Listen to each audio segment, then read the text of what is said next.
ஞானானந்தமயம் தெய்வம் நிர்மலஸ்படிகாகிருதியும் ஆதாரம் சர்வ வித்யானாமய கிரீவம் உபாசமகே. நேயர்கள் அனைவருக்கும் அஸ்ட்ரோ KS ஐயங்காரின் பணிவான நமஸ்காரங்கள். மாத பலன். குரோதி வருஷம் கார்த்திகை மாதம் 16/11/2024 15/12/2024 வரை உண்டான காலகட்டத்தை குரோதி வருஷம் கார்த்திகை மாதம்னு சொல்கிறோம். பொதுவாகவே நம்ம சௌரமான மாதங்கள் அப்படின்ற வழக்கத்தை கொண்டாடுறது. சூரியன் ஒரு ராசியிலிருந்து மற்றொரு ராசிக்கு செல்றதை நம்ம மாத பிறப்பு அப்படின்னு சொல்லுவோம். இந்த கார்த்திகை மாதம் 16ஆம் தேதி அன்னைக்கு பிறகுறது. துலாத்தில் இருக்கக்கூடிய சூரியன் விருச்சிகத்துக்கு போகிறார். இந்த காலகட்டத்தை சௌரமான மாதம்னு சொல்கிறோம். சந்திரமான மாதங்கள்னு இருக்குது. அது அமாவாசைக்கு அடுத்த நாளான பிரதமையிலோ பௌர்ணமிக்கு அடுத்த நாளான பிரதமையிலோ வரக்கூடியது. அது இந்த ஆந்திரா, கர்நாடகா இந்த மாதிரியான மாநிலங்களில் கடைபிடிக்கிறாங்க. நம்ம சௌரமான மாதங்களை கடைபிடிக்கிறோம். இந்த கார்த்திகை மாதத்தினுடைய முதல்ல இப்போ கோல்சாரம் என்ன இந்த மாதம் பிறக்கும் பொழுது அப்படின்றத பார்ப்போம். அதற்கு பிறகு இந்த மாதத்தில் இருக்கக்கூடிய விசேஷ நாட்கள் என்னென்னு பார்ப்போம். அதற்கப்புறம் ஒரு ராசியாக இந்த மாதத்தில் என்னென்ன பலன்கள் இருக்குது அப்படின்றத பார்க்கலாம்.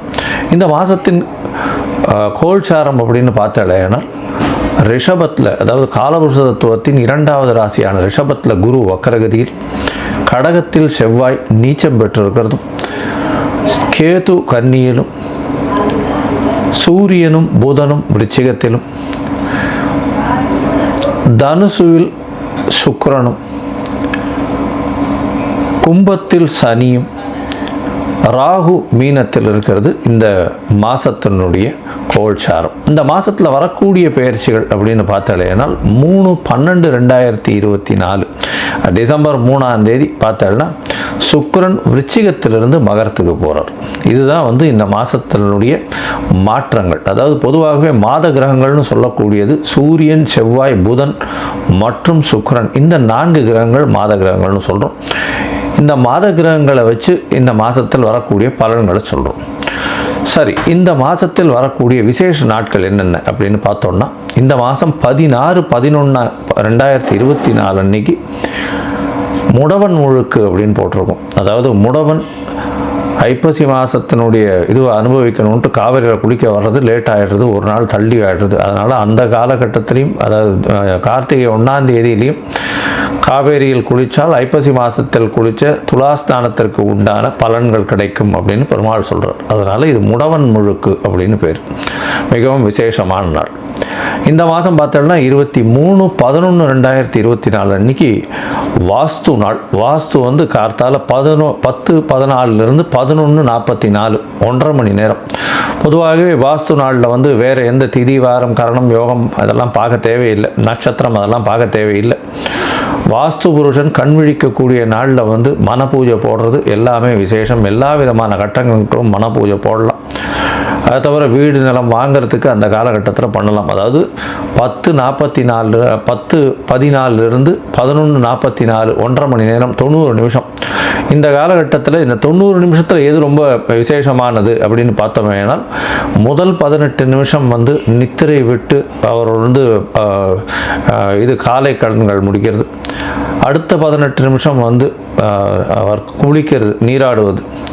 3வது 18 நிமிஷம் கடவுளுக்கு பூஜை செய்வது. 4வது 18 நிமிஷம் பார்த்தாலேனால் அவர் உணவு அருந்துவது. 5வது 18 நிமிஷம் அதாவது தாம்பூலம் தரிப்பது. இந்த உணவு அருந்து காலத்திலும் தாம்பூலம் தரிக்கும் காலமான கடைசி 36 நிமிஷத்தில் எந்த ஒரு விஷயமும், வீட்டின் மனை கோலிடுதல், வீட்டில் மனை பூஜை போடுதல், அதாவது மேலே கன்ஸ்ட்ரக்ஷன் பண்ணுறது, அதாவது ஏற்கனவே வீடு இருக்குது வீட்டுக்கு மேலே ஃபர்தர் கன்ஸ்ட்ரக்ஷன் பண்ணுறது, இந்த மாதிரியான விஷயங்கள் பண்ணுறதன் மூலியமாக நிச்சயமாக அந்த காரியங்கள் தடையில்லாமல் நடக்கும். இந்த காலத்துக்கு நாள் நட்சத்திரம் பார்க்க தேவையில்லை. எந்த ஒரு அதாவது ராகு காலம், யமகண்டம் எந்த ஒரு விஷயமும் பார்க்க தேவையில்லை. வாஸ்து புருஷன் கண்விழிக்கும் நேரத்தில் பண்ணக்கூடியது நிச்சயமாக நடைபெறும். இந்த மாதத்தில் பார்த்தாலேயானால் 1/12/2024 அன்னைக்கு கார்த்திகை அமாவாசை. மிகவும் ஏற்றமான நாள். அருகில் இருக்கக்கூடிய திருவள்ளூர் வீரராக சுவாமி பெருமாள் கோவிலுக்கு போயிட்டு வர்றதன் மூலியமாக நல்ல ஒரு ஏற்றம் கிடைக்கும். 12/2/2024 அன்னைக்கு பரணி தீபம், அதாவது கார்த்திகை மாதத்தில் வந்து பரணி தீபம் ரொம்ப விசேஷம். திருவண்ணாமலையில் மிகப்பெரிய ஏற்றம். அன்னைக்கு பார்த்தலையானால் இது சிவனுக்கு பெரிய ஏற்றமான காலம், பிரதோஷ காலம் வேறு. அன்றைக்கி சாயந்தரம் 6:10 மணி 6:15 மணி வரலும் தான் திரையோதசி இருக்குது.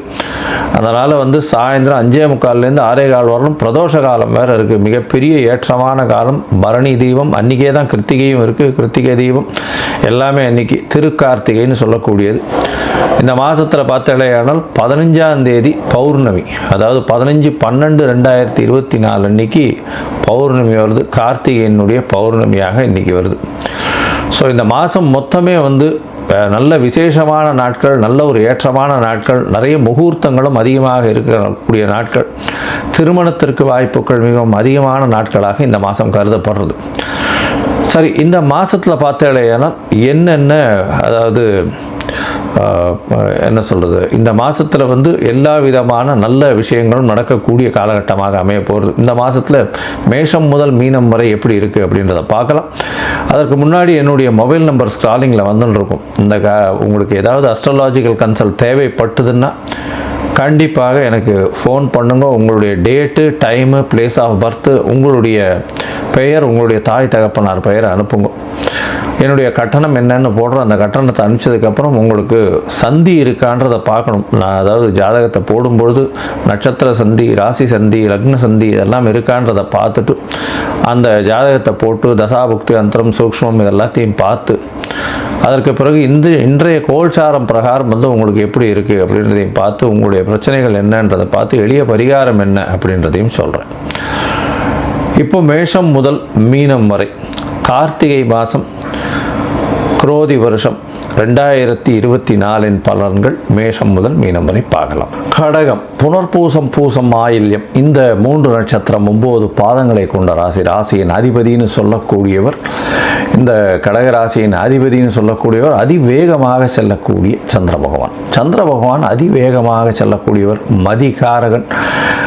அதை தவிர வந்து எளிதில் அழுகக்கூடிய பொருட்களை வியாபாரம் செய்பவர்களுக்கு அது சந்திர பகவானுடைய தொழிலாக இருந்ததுன்னா, சந்திர பகவான் தொழில் ஸ்தானத்தில் இருந்தாலோ சந்திர பகவானால் பார்க்கப்பட்டாலும் நல்ல ஒரு ஏற்றம் கிடைக்கக்கூடிய காலகட்டம். பால் தொழில், அதை தவிர வந்து இந்த பியூட்டி பிஜென்ட்னு சொல்லுவாங்க இல்லையா, அந்த அழகு கலையில் இருக்கிறவங்க, அதை தவிர வந்து அழகு சாதனங்கள் வியாபாரம் பண்ணுறவங்க, இதெல்லாம் வந்து சந்திர பகவானினுடைய ஒரு இது இருக்கணும், ஏற்றம் இருந்தால் மட்டும்தான், சந்திர பகவானுடைய இது இருந்ததுன்னா மட்டும்தான் அவர்கள் வெற்றி பெறக்கூடிய வாய்ப்புகள் உண்டு. சரி, இந்த மாதம் அதாவது கார்த்திகை குரோதி வருஷம் பார்த்தாலேயானால் 16/11/2024 15/12/2024 வரை உண்டான காலகட்டம். நம்ம எப்போவுமே சௌரமான மாதத்தை கொண்டாடுறோம். சூரியன் ஒரு ராசியிலிருந்து அடுத்த ராசிக்கு போகக்கூடிய காலகட்டத்தை வந்து நம்ம சௌரமான மாதம்னு சொல்கிறோம். இந்த காலகட்டத்தில் உங்களுடைய ராசிக்கு 5ஆம் இடத்துல சூரியன் போகிறார். 4ஆம் இடத்துல இவ்வளோ நாள் இருந்தவர் 5ஆம் இடத்துக்கு போகிறது பெரிய விசேஷம். 5ஆம் இடத்துல சூரியனும் புதனும் இருக்கிறது நல்ல ஒரு ஏற்றம். குருவினால் பார்க்கப்படுறது நல்ல ஒரு ஏற்றம். குழந்தை பிராப்தி ஏற்படும். 5ஆம் இடத்துல வந்து புதன் சூரியனோட சேர்ந்து குருவின் பார்வையில் இருக்கிறதுனால கண்டிப்பாக குழந்தை பிராப்திக்கு பஞ்சம் இருக்காது. இவ்வளோ நாளாக வந்து குழந்தை பிராப்தி இல்லாமல் குழந்தைக்காக ஏக்கமாக இருப்பவர்களுக்கு கண்டிப்பாக குழந்தை பிராப்தி ஏற்படக்கூடிய வாய்ப்புகள் மிகவும் அதிகம். இந்த கடகராசிக்காரர்களை பொறுத்தவரையிலும் பார்த்தீங்கன்னா ராசியிலேயே 5/10 அதிபதி அப்படின்னு சொல்லக்கூடிய செவ்வாய் மிகப்பெரிய யோகர். அவர் வந்து உங்களுடைய ராசியிலேயே இருக்கார். உங்களுடைய ராசியில் இருக்கிறதுனால தொழிலில் வந்து நீச்சம், அதாவது உங்களுடைய ராசியில் நீச்சப்பட்டு போயிருக்கிறதுனால தொழிலில் சற்று பின்னடைவு இருக்கக்கூடிய வாய்ப்பு உண்டு. எப்படியும் வந்து உங்களுக்கு அஷ்டமத்து சனி பகவான் சற்று பிரச்சனைகளை கொஞ்சம் கொஞ்சமாக கொடுக்க ஆரம்பிப்பார். தொழிலில் வந்து பார்த்தோம்னா உங்களுக்கு கீழே வேலை செய்கிறவா மூலியமாக சிறு பிரச்சனைகள் வரக்கூடிய வாய்ப்புகள் உண்டு. அதாவது தொழிலதிபர்களாக இருந்தீர்களே ஆனால் உங்களுடைய வியாபார ஸ்தலத்தில் இருக்கக்கூடிய உங்களுடைய வியாபார ஸ்தலத்தில் வேலை செய்யக்கூடியவர்கள் மூலியமாக பிரச்சனைகள் வரக்கூடிய வாய்ப்புகள் உண்டு. வண்டி வாகனங்கள் ஜாகிரதையாக போகிறது ரொம்ப நல்லது. உங்களுடைய ராசிக்கு பார்த்தலையானால் ராசியிலேயே செவ்வாய் பகவான் நீச்சப்பட்டு போகிறதுனாலும் உங்களுடைய ராசியின் 5ஆம் அதிபதினு சொல்கிறதுனால 5ஆம் அதிபதி உங்களுடைய ராசியில் நீச்சப்பட்டு போகிறதுனால கண்டிப்பாக உங்களுடைய பதவி, புகழ், அந்தஸ்து, கௌரவத்துக்கு சற்று பின்னடைவு இருக்கும். பூர்வ புண்ணிய ஸ்தானம் கெடுறது. அதனால் 12ஆம் அதிபதியும் சேர்ந்து அந்த இடத்துல பூர்வ புண்ணிய ஸ்தானத்தில் இருக்கார். ஒருவேளை நாட்டை விட்டு வெளியில் இருந்தால் சற்று பிரச்சனைகள் கம்மியாக இருக்கக்கூடிய வாய்ப்புகள் உண்டு. ராசிக்கு 3ஆம் இடத்துல கேது பகவான். இளைய சகோதரன் மூலியமாக சற்று பின்னடைவு ஏற்படும், பிரச்சனைகள் வரும். இருந்தாலும் முயற்சிகளில் உங்களுக்கு வெற்றி வரக்கூடிய வாய்ப்புகள் நிச்சயமாக உண்டு. எழுத்து பணியில் இருக்கிறவர்களுக்கெல்லாம் நல்ல ஒரு ஏற்றம் இருக்கும். அதை தவிர பார்த்தாலேயானால் முயற்சிகள் எது எடுத்தாலும் சிறு சிறு தடங்களுக்கு பிறகு அதில் வெற்றி வாய்ப்பு வரக்கூடிய வாய்ப்புகள் நிச்சயமாக உண்டு. ராசிக்கு 6ஆம் இடத்துல சுக்கிரன், அவரே 4ஆம் அதிபதி. 4ஆம் அதிபதி 6ஆம் இடத்துல போய் இருந்து பரிவர்த்தனை யோகம் பெற்று 11/6 பரிவர்த்தனையாகுது. அதனால் வேலை செஞ்சுட்டு இருக்கவாளுக்கு திடீர் ஏற்றம் கிடைக்கும். என்னென்னா ஒரு ப்ரமோஷன் மாதிரி கொடுப்பா, இல்லைன்னா ஒரு டிரான்ஸ்ஃபர் கொடுப்பா, டிரான்ஸ்ஃபர் கொடுத்து அதில் இன்க்ரிமெண்ட் கொடுப்பா. இந்த மாதிரி விஷயங்கள் வரும். ஆனாலும் உடல் நலத்தில் கொஞ்சம் ஜாகிரதையாக இருக்கும். ஏன்னா உங்களுக்கு ப்ரமோஷன் கொடுக்குறா, ஏற்றம் கொடுக்குறா, இது எல்லாமே நல்லது தான். ஆனால் அது வாட் காஸ்ட்டுன்னு ஒன்று இருக்குது. ப்ரெஷர் லோடு டெஃபினட்டாக அதிகமாகும். அஷ்டமத்து சனி வேறு இருக்கிறதுனால கண்டிப்பாக ப்ரெஷர் லோடு அதிகமாகும். ஆனால் நிச்சயமாக போக வேண்டிய கட்டாயத்துக்கு தான் இருப்பீங்க. 11ஆம் இடத்துல இருக்கக்கூடிய வக்ரகுரு பரிவர்த்தனை யோகத்தில் இருக்கார். ஏன்னா சுக்கிரனோட பரிவர்த்தனை இருக்கிறதுனால கண்டிப்பாக உங்களுக்கு 6ஆம் இடத்துல பரிவர்த்தனை 6-11 பரிவர்த்தனையாக இருக்கிறதுனால வேலை செய்யும் இடத்துல உங்களுக்கு ஒரு நல்ல ஏற்றம் கிடைக்கும். வேலை செய்யும் இடத்துல உங்களுக்கு ப்ரமோஷன் கிடைக்கும். உங்களுடைய சீனியர்ஸ், உங்களுடைய பாஸ் மூலியமாக பாராட்டப்படக்கூடிய வாய்ப்புகள் மிகவும் அதிகம். இந்த மாதத்தில் உங்களுடைய ராசிக்கு பார்த்தீங்கன்னா 8ஆம் இடத்துல சனி பகவான். சனி பெயர்ச்சி, வக்ர நிவர்த்தி, இது எல்லாத்தையும் போட்டிருக்கேன் பாருங்க. அதில் உங்களுக்கு சனி பகவான் இந்த காலகட்டத்தில் கொஞ்சம் ஏற்றம் இருக்காத போலும் இருக்கும். ஜாகிரதையாக இருக்கிறது நல்லது. ராசிக்கு 9ஆம் இடத்துல பார்த்தாங்கன்னா ராகு பகவான். ராகு 9ஆம் இடத்துல இருக்கிறது வெளிநாடு வெளியூர், அதாவது நீங்கள் படிக்கக்கூடிய குழந்தைகள் வெளிநாடு வெளியூர் போகணும் அப்படின்னு நினச்சிட்டு இருந்தீங்கன்னா கண்டிப்பாக என்ன யூனிவர்சிட்டி நினைக்கிறீங்களோ அது கிடைக்கக்கூடிய வாய்ப்புகள் நிச்சயமாக உண்டு. ஏன்னா ராகு பகவான் வெளிநாட்டுக்கு நிச்சயமாக கூட்டின்னு போகக்கூடிய கிரகம். அதனால் வெளிநாட்டுக்கு 9ஆம் இடத்துல இருக்கிறதுனால படிக்கக்கூடிய மாணவிகளுக்கு திடீர் ஏற்றம் போகும்.